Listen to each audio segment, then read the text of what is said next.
Lundi 12 juin, Silvio Berlusconi s'est éteint à l'âge de 86 ans des suites d'une leucémie.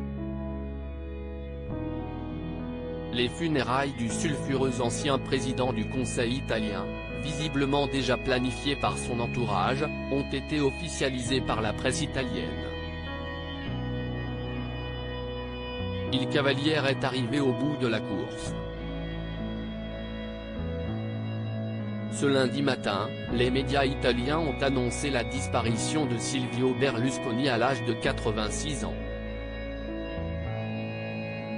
L'ancien président du Conseil italien, équivalent du Premier ministre chez nos voisins transalpins, connaissait de graves problèmes de santé ces dernières années.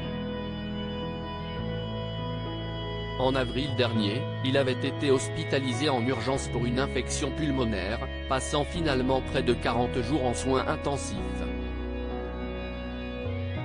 Ses médecins avaient finalement annoncé que l'homme politique était atteint d'une leucémie chronique, dont il ne se sera finalement pas relevé.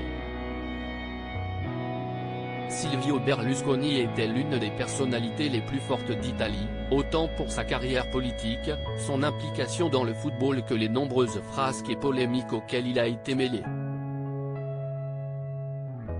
Personnage au caractère bien trempé, au goût assumé pour les jeunes femmes, l'ancien président du club de l'AC Milan avait notamment quitté en 2020 Francesca Pascal, sa compagne de 34 ans, après 12 ans de relation pour se mettre en couple avec Marta Fassina, mannequin et députée de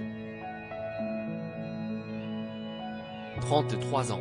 Funérailles nationales à la tête du pays pendant plus de 8 ans et encore investi dans sa carrière politique ces derniers mois, Silvio Berlusconi se sera pourtant présenté à de nombreuses reprises devant les juges italiens. Souvent acquitté en appel, il avait tout de même été condamné pour fraude fiscale en 2013. Le milliardaire, l'un des hommes les plus riches d'Italie, va désormais reposer dans sa ville de Milan tant adorée. Le diocèse de Milan a en effet annoncé quelques heures après son décès aux agences de presse italiennes que ses funérailles auraient lieu à la cathédrale de Milan ce mercredi, sans doute devant de nombreux admirateurs, mais aussi en présence du président Sergio Mattarella et de l'actuelle présidente du Conseil, Giorgia Meloni.